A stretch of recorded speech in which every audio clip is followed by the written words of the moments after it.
ఈ రోజుల్లో ఎవరిలో చూసినా కానీ నీరసం, నిస్త్రాణ ఇవన్నీ పట్టి కుదిపేస్తూ ఉన్నాయి. ముఖ్యంగా యంగ్స్టర్స్లో అయితే ఈ విగరు, వైటాలిటీ ఇవన్నీ పూర్తిగా తగ్గిపోయి డసిపోతున్నారు. ఈ నేపథ్యంలో ఈ శక్తిని అలాగే ఈ వీర్యవర్ధకంగా పనిచేసేటువంటి ఏదైనా ఒక టానిక్ని రాసి మనని చాలామంది అడుగుతున్నారు.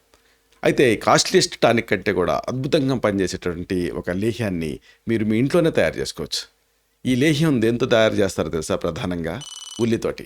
అంటే ఏమాత్రం ఖర్చు లేకుండా అద్భుతమైన శక్తివంతమైనటువంటి ఒక లేహ్యాన్ని మీరు తయారు చేసుకోవచ్చు. మీ ఆ శక్తి సామర్థ్యాన్ని పెంచుకోవచ్చు. దీని తయారీని, ఈ పద్ధతిని, ఈ మొత్తం సమాచారాన్ని మనం తెలుసుకుందాం. మిత్రులారా, నమస్కారం. నేను మీ డాక్టర్ చిరుమామిళ్ళ మురళీ మనోహర్. ఈ వీడియోలో మనం తెలుసుకోబోయేది చాలా ఆసక్తికరమైనది. ఉల్లితో చేసుకునే ఈ ఆనియన్ జామ్, ఈ రెసిపీని మీరు తయారు చేసుకొని రెగ్యులర్గా వాడుకుంటూ ఉంటే విగర్, వైటాలిటీ అంటే ఇది శక్తివర్ధకంగా పనిచేస్తుంది. ముఖ్యంగా యంగ్స్టర్స్లో ఆ సామర్థ్యాన్ని కూడా ఇది పెంచుతుంది. ప్రధానంగా లైంగిక సామర్థ్యాన్ని ఇది పెంచుతుంది.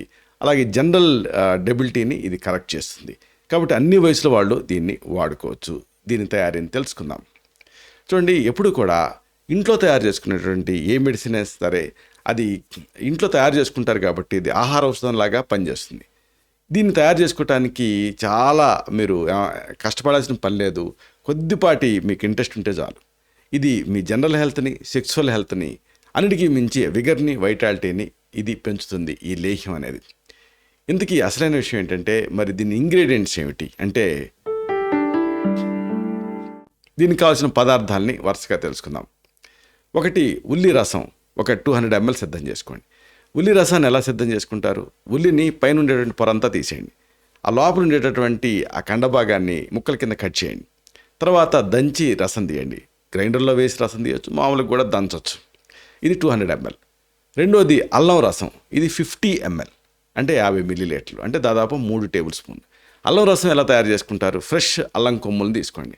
పైన ఉండేటటువంటి ఆ తోలంతా గీరేసేయండి. చిన్న చిన్న ముక్కల కింద కట్ చేసి గ్రైండర్లో వేసి గ్రైండ్ చేయండి. గుజ్జు వస్తుంది కదా, అచ్చం మీరు అల్లం వెల్లుల్లి పేస్ట్ని ఎలా చేస్తారో అలాగా అల్లం గుజ్జును తయారు చేస్తారు. ఇప్పుడు దీన్ని గట్టిగా గుడ్లో వేసి పిండండి, రసం వస్తుంది. ఎలాంటి అల్లం రసం 50 ml. ఇప్పటికప్పుడే చేయాలి, లేకపోతే మళ్ళీ అల్లం రసం పైనంతా నీరులాగా కిందంతా ఘన పదార్థం సపరేట్ అవుతాయి. కాబట్టి అప్పటికప్పుడు తయారు చేసుకోవాలి. ఆ తర్వాత అతి ముఖ్యమైనది నెయ్యి.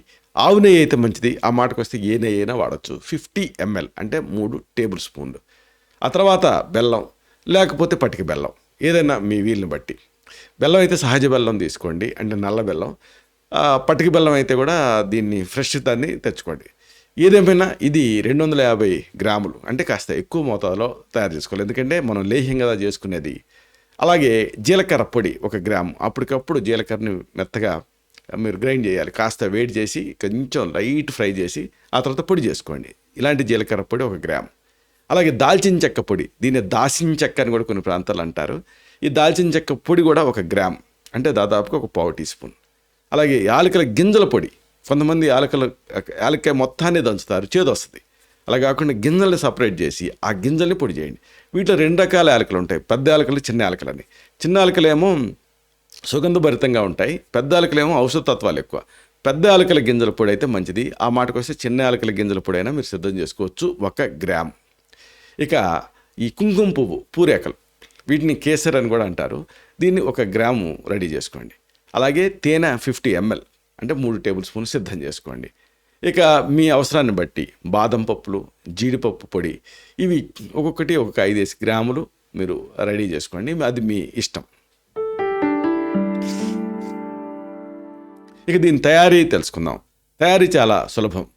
ముందు ఏం చేస్తారంటే, చెప్పుకున్నట్టుగా ఉల్లి, అల్లం ఈ రెండింటిని రసాలను సిద్ధం చేసుకోండి, అంటే వాటి జ్యూసెస్ రెడీ చేసుకోండి.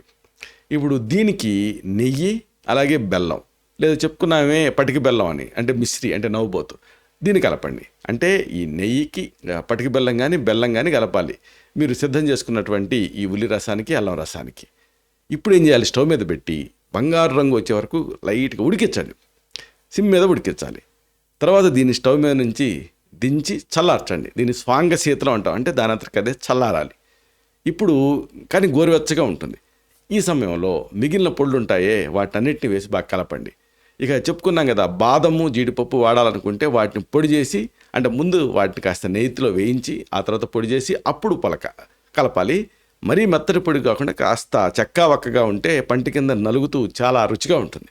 కాబట్టి బాదం తర్వాత ఈ జీడిపప్పు వీటిని ముందు నెయ్యిలో వేయించి ఆరిన తర్వాత పొడి చేసుకొని కచ్చాపచ్చాగా ఆ పొడులను కలపండి. చల్లారిన తర్వాత ఫైనల్గా తేనె చేర్చండి. ఎందుకంటే తేనె ముందే కలపకూడదు, అది విషం కింద మారుతుంది. ఫైనల్గా చేర్చి తేనె కలిపి బాగా కలపండి. అంతే, మీకు ఔషధం సిద్ధమైంది. దీన్ని రోజుకి 2 సార్లు, ఉదయం ఒకసారి రాత్రికి ఒకసారి 5 నుంచి 10 గ్రాములు మీ అవసరాన్ని బట్టి తినొచ్చు. దీన్ని మామూలుగా నోట్లో పెట్టుకొని పాలతో మింగొచ్చు, లేదా పాలకు కలిపేసి బూస్ట్ బోర్న్విటా లాగా తాగొచ్చు, లేదా ఇంకా మీకు క్రియేటివిటీ ఉంటే ఇడ్లీ దోశ వీటితోటి జామ్ జెల్లీలాగా కూడా తీసుకోవచ్చు. అంటే దాన్ని డిప్స్ లాగా కూడా దీన్ని వాడుకోవచ్చు. దీనికి 1-2 కాదు, అనేక ప్రయోజనాలు. ఒకటి, శక్తివర్ధకం కింద పనిచేస్తుంది. చెప్పుకున్నాం కదా, కాస్ట్లీయెస్ట్ టానిక్ కంటే కూడా కాస్ట్లీయెస్ట్ చాలా ఖరీదుతో కొనుక్కున్నటువంటి టానిక్ కంటే అద్భుతంగా పనిచేస్తుంది. అలాగే ఇమ్యూనిటీని పెంచుతుంది, రోగనిరోధక శక్తిని పెంచుతుంది. అన్నిటికీ మించి ఆ గ్లోని తెస్తుంది చర్మం పైన, అంటే సౌందర్యవర్ధకం కింద పనిచేస్తుంది. ఇవన్నీ ఒక ఎత్తు అయితే లైంగిక శక్తిని కూడా పెంచుతుంది భార్యాభర్తలు ఇద్దరిలో కూడా. ఇక ఇతరత్ర దీనికి అనేక ఉపయోగాలు. ఉదాహరణకు నరాల బలహీనతని చక్కదిద్దుతుంది. అలాగే క్రానిక్గా ఒకవేళ మీకు దగ్గు ఉందనుకోండి, అంటే క్రానిక్ కాఫ్ ఉందనుకోండి, అలాంటి దగ్గును తగ్గిస్తుంది. అన్నిటికీ మించి ఒకవేళ మీరు ఎనీమియాతో బాధపడుతున్నారనుకోండి, రక్తహీనత, దీన్ని తీసుకుంటే ఎనీమియా సమస్య నుంచి మీరు బయటపడతారు. ఇక క్రానిక్ పైరక్సియా ఆఫ్ అన్నోన్ ఆరిజిన్ అంటారు, అంటే లో జ్వరం ఉందనుకోండి, అలాంటి సందర్భాల్లో కూడా ఇది ఉపయోగపడుతుంది. బలహీనతను తగ్గిస్తుంది, అలసటని దూరం చేస్తుంది. అలాగే జీర్ణ సంబంధ సమస్యలు ఏమైనా ఉంటే వాటిని కూడా చక్కదిద్దుతుంది. ఇంకా రాత్రి వేళ కొంతమందికి వణుకు వస్తూ ఉంటుంది. ఇలాంటి వణుకుని కూడా నాన్ స్పెసిఫిక్గా ఎసెన్షియల్ ట్రెమర్స్ అంటారు, అలాంటి వాటిని కూడా ఇది తగ్గిస్తుంది. అయితే నాణ్యానికి రెండో వైపు ఉన్నట్టుగానే కొన్ని విషయాలు ఈ లేహ్యానికి సంబంధించి మీరు దృష్టిలో ఉంచుకోవాలి. ఒకవేళ మీకు షుగర్ ఉంటే మాత్రం ఈ రెసిపీని మీరు వాడకూడదు, ఎందుకంటే దీంట్లో బెల్లం వేసాం, లేకపోతే పటిక బెల్లం వేసాం కాబట్టి. అలాగే ఒక అబ్జర్వేషన్ ఏంటంటే, ప్రోస్టేట్ సమస్యలు ఉన్నప్పుడు దీన్ని మరీ ఎక్కువ మోతాదులో తీసుకోకండి, ఎక్కువ కాలం పాటు తీసుకోకండి. ఈ 2 విషయాలు దృష్టిలో పెట్టుకుంటే మీరు మిగతా అందరికీ కూడా ఇది చాలా అద్భుతంగా పనిచేస్తుంది. అలాగే మీరు ఇంట్లో చేసుకుంటారు కాబట్టి ఫ్రెష్గా ఉంటుంది. అన్నిటికీ మించి చాలా వీర్యవంతంగా ఉంటుంది, ఎందుకంటే మంచి ఇంగ్రీడియంట్స్ మీరు వాడతారు కాబట్టి. ఇలాగ ఇంట్లోనే ఈ అద్భుతమైన లేహ్యాన్ని మీరు తయారు చేసుకోవచ్చు, వాడుకోవచ్చు. ఇలాంటి మరిన్ని ఇన్ఫర్మేటివ్ వీడియోస్ కోసం ఈ ఛానల్ని సబ్స్క్రైబ్ చేసుకోండి. అలాగే ఈ వీడియోలు అప్లోడ్ అవడంతోనే ఆ విషయం మీకు తెలియాలనుకుంటే బెల్ బటన్ క్లిక్ చేయండి. అప్పుడు మీకు ఒక నోటిఫికేషన్ వస్తుంది. ఆ నోటిఫికేషన్ మీరు క్లిక్ చేస్తే ఆ వీడియోని మిస్ కాకుండా చూడగలుగుతారు. అన్నిటికీ మించి ఒక ముఖ్యమైన విషయం ఉంది. ఈ వీడియో మీకు నచ్చితే, దీంట్లోని సమాచారం మీకు ఉపయోగపడితే లేదా ఉపయోగపడుతుందని మీరు అనుకుంటే అప్పుడు లైక్ బటన్ని క్లిక్ చేయండి, అంటే ఆ థమ్స్అప్ బటన్ని. అప్పుడు ఇది మరింత ఎక్కువ మందికి రికమెండ్ అవుతుంది. ఈ వీడియో తాలూకు పర్పస్ సర్వ్ అవుతుంది, అంటే అందరికీ ఆరోగ్యాన్ని మన అభిలాష, మన ఆకాంక్ష నెరవేరుతాయి. అలాగే అతి ముఖ్యమైన మరొక విషయం ఉంది. ఒకవేళ మీరు దీన్ని తయారు చేసుకొని వాడి దాని ఫలితాలు మీరు పొందితే, అది ఏ రకమైన ఫలితం అయినప్పటికీ కూడా అది ఈ తోటి సబ్స్క్రైబర్స్ ఉంటారు కదా, వాళ్ళతోటి పంచుకోండి. అప్పుడు మన కమ్యూనిటీలో ఇతరులకి కూడా మీ అనుభవం అనేది ఒక ఫస్ట్ హ్యాండ్ ఇన్ఫర్మేషన్ కింద ఉంటుంది. అయితే దీన్ని ఏదో 2-3 రోజులు వాడటానికి కాదు, కనీసం ఒక 1-2 నెలలు వాడితే దీని ఫలితం కనిపిస్తుంది. శతం జీవ శరదో వర్ధమానః, శతం హేమంతాన్ శతం వసంతాన్. 100 శరత్తులు, 100 హేమంతాలు, 100 వసంతాలు వర్ధిల్లుతూ జీవించండి. Stay healthy, stay happy, be positive, keep smiling. Love you all. శుభం.